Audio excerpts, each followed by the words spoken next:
Incomparables promesas nos da nuestro Dios. Queremos estar orando, y también especialmente por Fernando Bogado, que está de visita como mensajero en Gartental. También podemos estar orando por él también en este momento. Padre amado, gracias por manifestar tus grandes maravillas y podemos contemplarlas y podemos glorificarte. También esta posibilidad, Padre, de visitarnos también con Gartental, y también te damos gracias por Fernando, que tú lo has preparado para llevar también tu palabra allí en Gartental. Pedimos que tú lo bendigas en el momento de compartirlo, bendigas la iglesia en el momento de recibir tu palabra. También aquí entre nosotros, Espíritu Santo, pedimos que tú obres en cada uno de nosotros, porque tú eres personal y tú tienes algo personal con cada uno de nosotros también en esta mañana. Te damos gracias en el nombre de Jesús. Amén.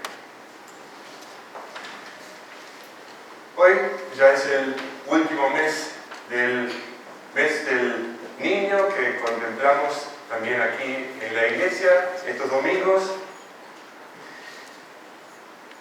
Y cada uno de nosotros llevamos un niño adentro. Todos fuimos niños y algunos quedan niños. Y en todo nuestro andar, en nuestra vida aquí en la tierra, desde que nacemos, nosotros llevamos acompañándonos, llevamos dentro de nosotros muchas cosas que hemos aprendido y hemos adquirido en nuestra niñez, que de alguna manera nos ha impregnado. Hemos consumido enseñanzas en la altura de nuestra niñez que nos acompañan durante todas nuestras vidas. Hablando de niños, muchas veces pensamos en los niños pequeños, en personas de pequeña estatura por su edad, niños que de alguna manera hay que cuidarlos, hay que ponerle atención, hay que enseñarles, guiarles, hay que ayudarles. Y pocas veces reflexionamos cuando escuchamos de niños sobre nuestra niñez, sobre la niñez que cada uno de nosotros hemos vivido en años anteriores. ¿Qué cosas de tu vida de niñez acordás que te marcó tu vida? ¿Qué cosas llevas bien adentro tuyo y decís, esto es de mi niñez? Esto lo recibí cuando tenía esos años de lo primero que acuerdo, que me marcó mi vida. A veces llevamos algo adentro y como que no lo percibimos bien de cuándo, de dónde, de qué tiempo está dentro de nosotros, pero de alguna manera es algo como que es nuestro. Es algo que está dentro, es parte de mi vida, es parte de mi identidad. Y así también cuando de niño pasamos a mayores y después ya pasamos a ser padres, de cierta manera los padres anhelan que sus hijos en cierta manera lo tengan mejor de lo que lo tuvieron ellos. Entonces le desean lo mejor para los niños, lo que de alguna manera resultó un deseo en su vida de niñez, en su vida de juventud, y lo querían, de alguna manera lo quieren transmitir hacia los hijos propios para que ellos sí lo tengan. Y a veces queda en descuidado lo que sí recibimos en nuestra niñez y, como ya dije hoy, de alguna manera nos ha marcado las pautas de nuestra manera de pensar, a veces en cuadrado, a veces redondo, pero en nuestra manera de pensar que adquirimos en nuestra niñez. A veces eso lo descuidamos porque sí queremos transmitir lo que nosotros anhelábamos. Valores, principios que aprendimos en nuestra niñez nos ayudaron después de joven de poder sobrellevar situaciones de nuestra vida diaria.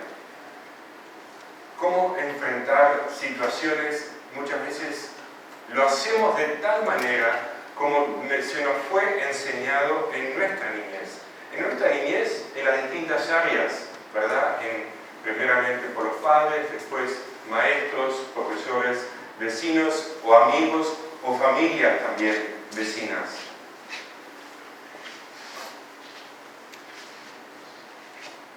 Y lo que nosotros lo hemos percibido en nuestra vida también desde el tiempo en la Biblia, se nos ve que muchas veces los niños, los mayores, buscan que los niños tengan un comportamiento como un mayor.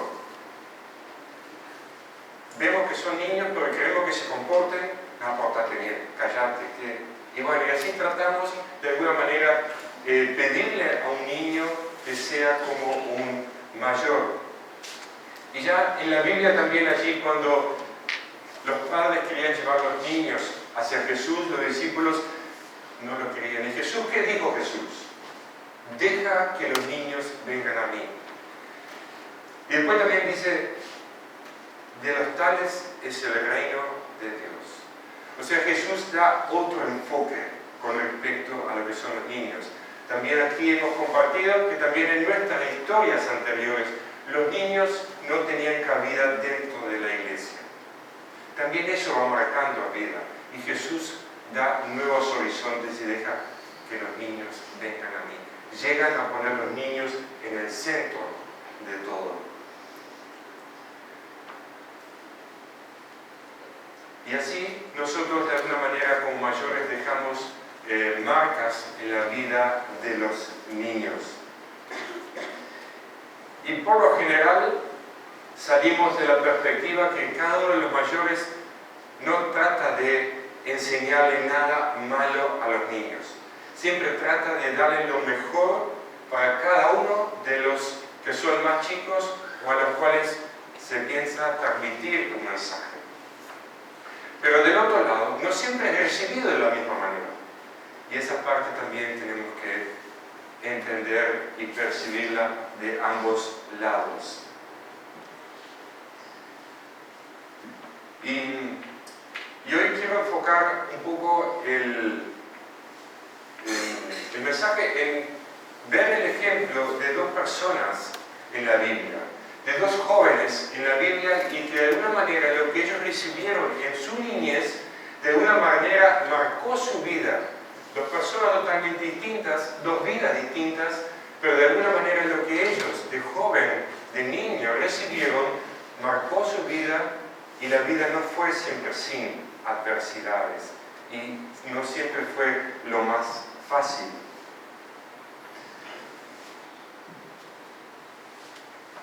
Y el primero es un personaje del Antiguo Testamento, bien conocido, el más joven de esos dos hermanos, José.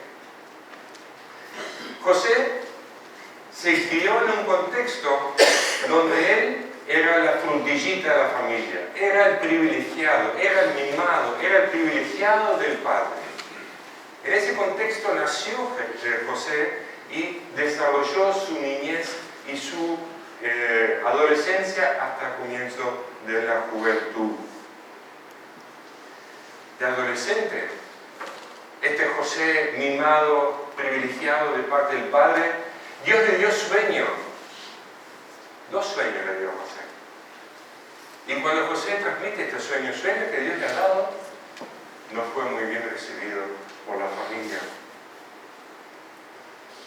Y ahora quiero leer, salteando pasajes de la vida de José en el libro de Génesis, para que nosotros podamos ver paso a paso un poco cómo fue el desarrollo de la vida de José, qué tuvo que pasar José, qué situaciones vivió José y qué reacciones tuvo José en base a la enseñanza que él recibió en su niñez.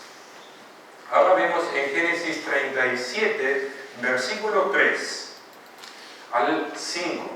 Dice, Jacob amaba a José más que a sus otros hijos, pues había nacido cuando ya era muy anciano. Por eso le hizo una capa de muchos colores, pero sus hermanos lo odiaban y ni siquiera le hablaban, pues veían que su padre lo quería más que a ellos. Un día José tuvo un sueño. Cuando se lo contó a sus hermanos, ellos lo odiaron aún más. ¿Qué pasó cuando le contó el sueño al padre? Versículo 10. Cuando les contó este sueño a su padre y a sus hermanos, su padre lo reprendió. Versículos 13 y 14. Ya sabes que tus hermanos están en Siquem cuidando las ovejas. Quiero que vayas a ver si todo está bien y que regreses a contemplarme. Sí, papá, enseguida voy, le respondió José. Luego, unos versículos más adelante, el 19, cuando José ya está llegando cerca de los hermanos. Unos a otros se decían, vaya, vaya, aquí viene ese gran soñador. Vamos a matarlo y a echarlo en uno de estos pozos. Y diremos que algún animal feroz se lo comió. Ya vamos a ver si se cumplen sus sueños. Sigue en el 21-22. Al oír esto, Rubén trató de liberar a José de sus hermanos, para luego llevárselo a su padre. Por eso les dijo, no está bien que lo matemos. ¿Para qué matarlo? Si quieren, échenlo en este pozo del desierto, pero no le hagan daño. En el versículo 28, así que cuando los comerciantes pasaron por allí, los hermanos de José lo sacaron del pozo y lo vendieron en 20 monedas de plata. Entonces los comerciantes se lo llevaron a Egipto. Siguen los comerciantes ya con José en el versículo 36. Cuando los comerciantes llegaron a Egipto, vendieron a José, lo compró Potifar, que era un oficial del rey de Egipto y capitán de la guardia. Hasta aquí llegó José a Egipto. Seguimos en el capítulo 39, versículo 3 al 6. Potifar vio que Dios ayudaba a José y hacía que todo le salía bien. Por eso trató amablemente a José, lo puso a cargo de su casa y de todo lo que tenía.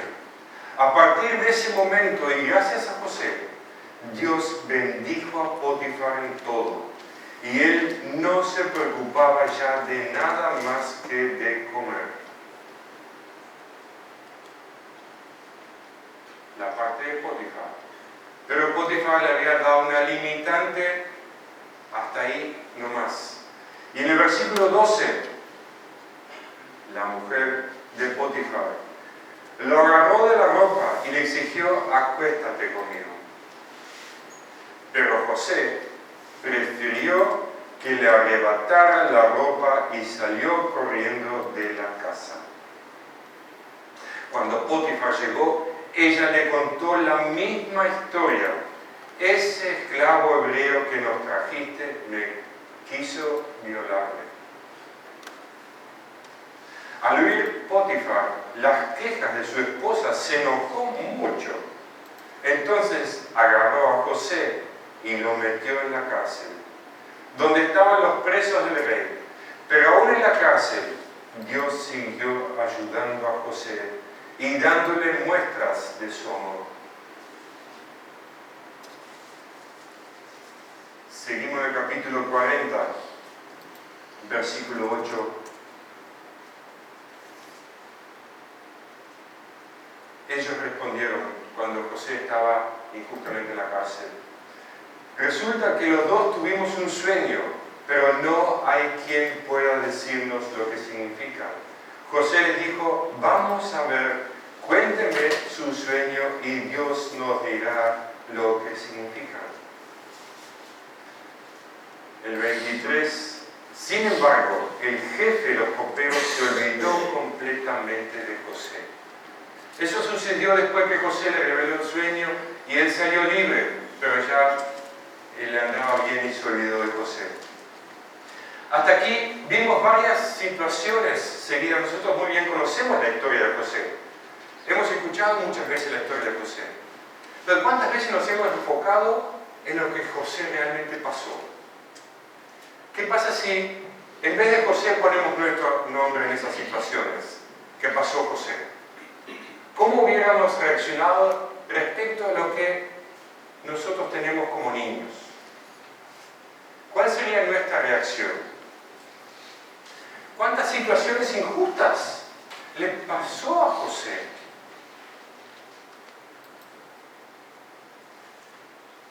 ¿Qué dolor habrá sido de joven adolescente que los hermanos mismos de José no le hablaran más y que el padre lo reprendiera por los sueños que Dios le había dado?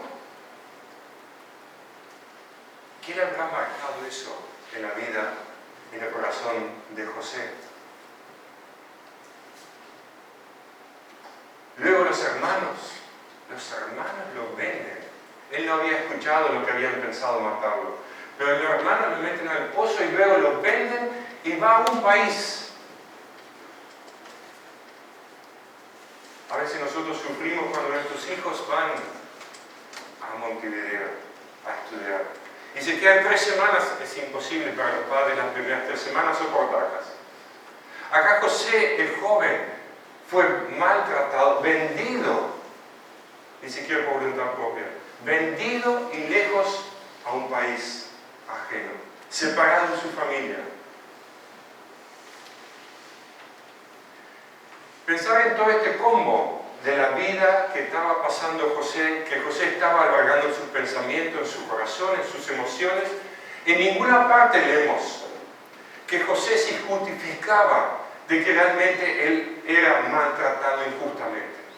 De ninguna manera él reclama su derecho a no ser maltratado, a no ser metido en la cárcel injustamente porque estaban mintiendo de él. No leemos nada de José que pasó una vida totalmente deprimido, sufriendo a causa de la injusticia. Ni siquiera se volvió rebelde porque fue maltratado injustamente. Por lo menos la palabra no nos dice nada. Y sin embargo, él tenía incluso posibilidades de probar de todas estas injusticias que pasaron sobre su vida. Pero la vida de José no termina en ese momento. Y quiero seguir leyendo qué fue la reacción de José frente a todas estas injusticias. Maltrato, haber ser reprendido por el Padre.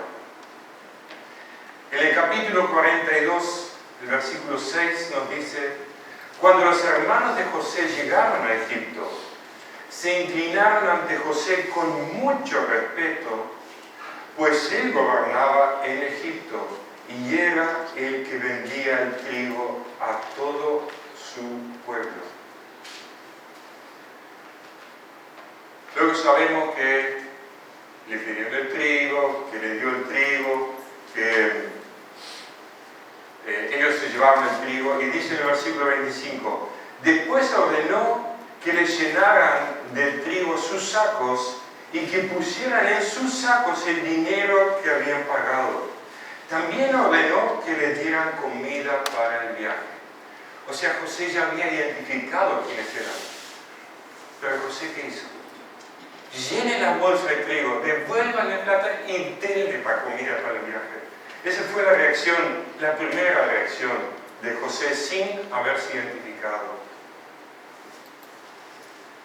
En el 43, versículo 16: y cuando José vio a Benjamín con ellos, le dijo al mayordomo de su palacio: lleva a esos hombres a mi casa y prepara la comida, mata un animal, porque al mediodía van a almorzar conmigo.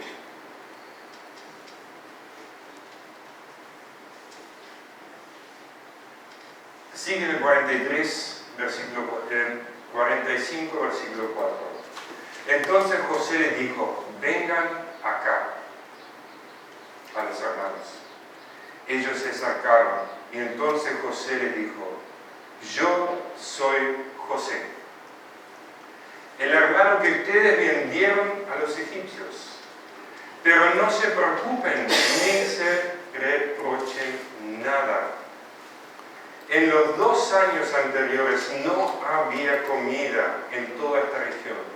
Y todavía faltan 5 años en que nadie va a sembrar ni cosechar nada. Pero Dios me envió aquí antes que a ustedes, para que les salve la vida a ustedes y a sus hijos de una manera maravillosa. José, en el 46, 29, José mandó que le preparara su carro y salió a encontrarse con su padre. En cuanto José lo vio, corrió a sus brazos y se soltó a llorar un buen rato. No se nos dice nada anteriormente qué enseñanza recibió José en su niñez. Pero sabemos que Jacob, su padre, fue llamado Israel, y sobre el padre de Jacob había una gran promesa. O sea, Jacob, el padre de José, era un hombre temeroso de Dios, por lo cual podemos concluir que recibió esa enseñanza en su niñez, que de alguna manera lo llevó a actuar de la manera que actuar después de cómo fue tratado él. Y a mí la historia de José siempre me hace emocionar, leer la vida, lo que pasó y cómo reaccionó. Y me hago personalmente la pregunta, ¿yo llego a reaccionar como José? ¿O yo hubiera reaccionado como José? No sé si ustedes se pueden hacer la pregunta. ¿Qué hubieran hecho después de todo lo que sucedió a José? Ustedes lo hubieran recibido. Y sus hermanos vienen, su padre viene. ¿Cuántas veces vemos rencores, odio, enojo? Acá en José no vemos eso. Acá en José vemos otras cosas en su corazón. Había otra cosa que había marcado su vida. Había marcado como rieles al tren por donde andaba. Y él marcó esa vida. Y cuando los hermanos lo vieron, lo reconocieron, José se dio a entender. ¿Qué le dijo José? No tengo.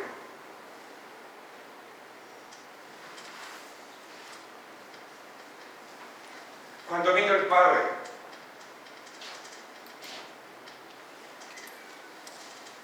José corrió a abrazarlo. El testimonio de José es algo que da mucha liberación en nuestras vidas.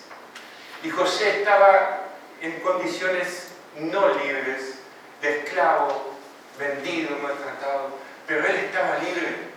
Él tenía una intimidad con Dios que lo hacía sobrellevar todas las situaciones. No había rencor ni odio en su corazón. Había amor. Dios estaba en su corazón. Dios marcó su vida.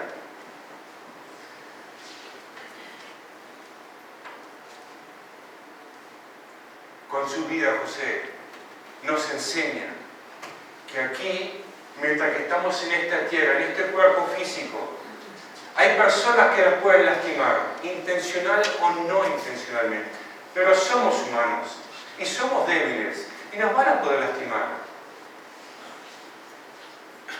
Pero la vida de José nos enseña que el enfoque estaba en aquel que marcó su vida y no en lo que había pasado acá.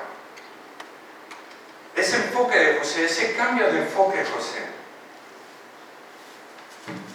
es impresionante para mí. Y también quiero que lo podamos leer, capaz hoy lo escuchan, pero en casa que ustedes pueden leer como algo que Dios está hablando a sus vidas y quiere restaurar, quiere sanar o quiere darles una nueva óptica. para adelante. La vida de José. Otro ejemplo, no tiene nada que ver con José. Pasamos al Nuevo Testamento. Timoteo. Timoteo fue instruido, dice la palabra, por su madre y por su abuela. Desde muy pequeño, dicen las Escrituras. Se convierte en el representante, en el mensajero que Pablo usa para las iglesias. Timoteo, discípulo de Pablo, era hijo de madre judía y padre griego. ¿Qué vio Pablo en Timoteo? Porque Pablo lo elige a Timoteo. Y dice 1 Timoteo 1, versículo 2, que Dios, el Padre de Cristo Jesús, nuestro Señor, te conceda gracia, misericordia y paz. Eso le escribe Pablo a Timoteo y después dice que mi hijo en la fe. Eso fue las palabras de comienzo de la carta de Pablo a Timoteo. El padre de Timoteo era gentil, era griego, como lo resalté hoy, pero su madre y su abuela eran mujeres judías rectas que le habían enseñado desde su niñez lo que es la palabra de Dios. Y dice Hechos 16, versículo 1. Llegó Pablo a Derbe y después a Listra, donde se encontró con un discípulo llamado Timoteo, hijo de una mujer judía creyente, pero de padre griego. Los hermanos en Listra y en Iconio hablaban bien de Timoteo. Así que Pablo decidió llevárselo por causa de los judíos que vivían en aquella región. Los circuncidó, pues todos sabían que su padre era griego. Paso a otro texto de 2 Timoteo, capítulo 1, versículo 5.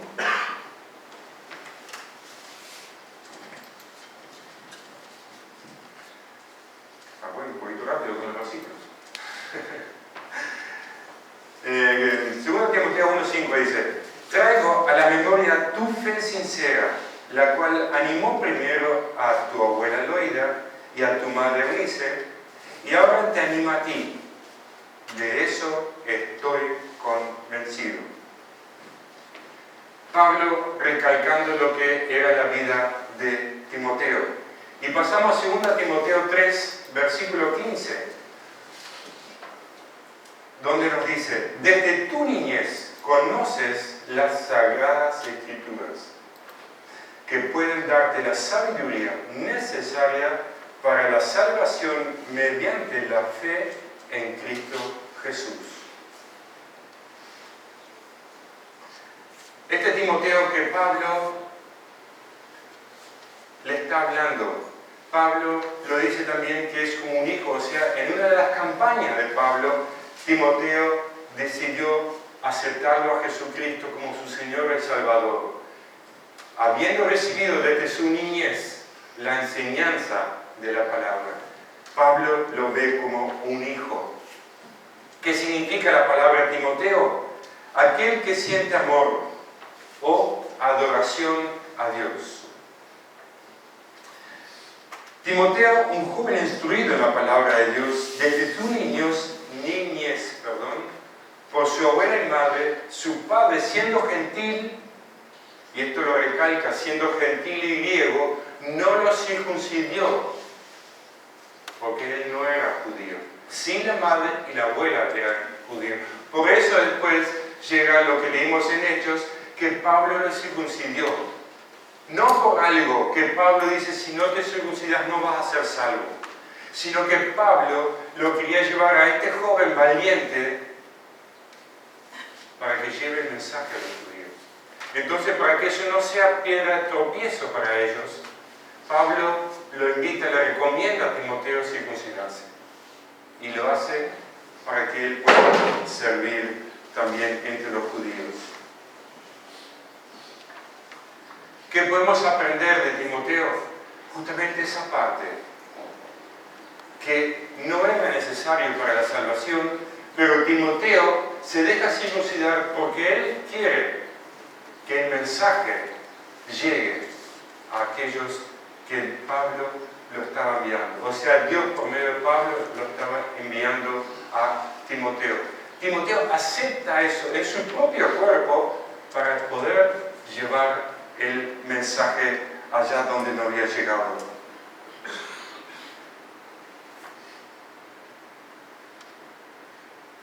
Es una situación diferente a la que vivió José en su niñez y su juventud o adolescencia. Vemos que en Timoteo da fruto la enseñanza que recibió de su madre y su abuela de niño, da fruto cuando él de joven pone su vida al servicio del Señor. Allí florece lo que recibió en su niñez, que estaba allí marcando su vida, pero estaba allí.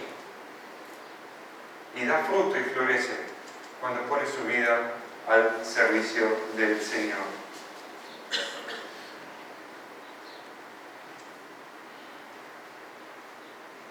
Una enseñanza que nos deja a nosotros, que es importante que en nuestros hogares siempre estemos enseñando la palabra de Dios. Que estemos dando fundamento en nuestros hogares, en diferentes edades, pero necesitamos la palabra que nos marque, que nos forme, que nos ayude en las distintas situaciones de nuestra vida. Que realmente que estemos sembrando en nuestra familia para que pueda salir fruto en el momento cuando los integrantes de nuestra familia entregan su vida a Cristo y pueda desarrollarse ese fruto que de alguna manera se sembró mucho antes, pero a su debido tiempo pueda estar a disposición, cuando cada uno decide ponerlo a disposición del servicio del reino. Vimos a José y a Timoteo, en pocas palabras, dos jóvenes que recibieron la enseñanza de la palabra en su niñez.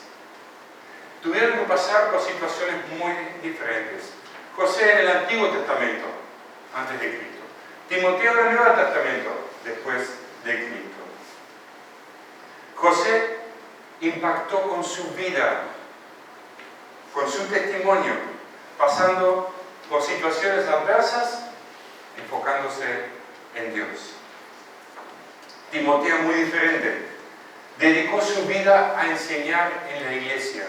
Y Pablo lo alienta y le da herramientas en su carta para trabajar ¿dónde? En la iglesia.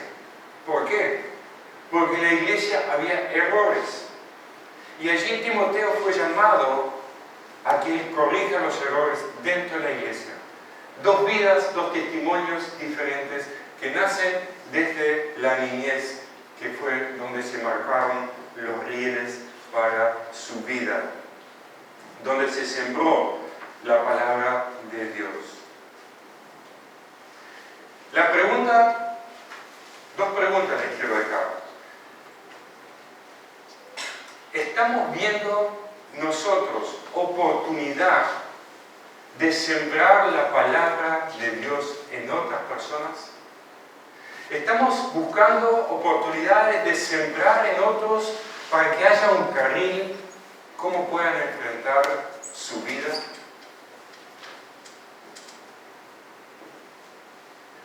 Y la segunda pregunta, ¿estamos dispuestos a dejar nuestra vida en las manos de Dios para que Él se glorifique en nuestra vida y pueda impregnar nuestro entorno? Con la vida de José, con la vida de Timoteo, que se dejaron usar por Dios y marcaron la diferencia. Dos preguntas. ¿Estamos viendo la oportunidad de sembrar y estamos dispuestos a dejar nuestras vidas en las manos de aquel que nos creó, para que su nombre sea glorificado. Amén. Vamos a estar orando.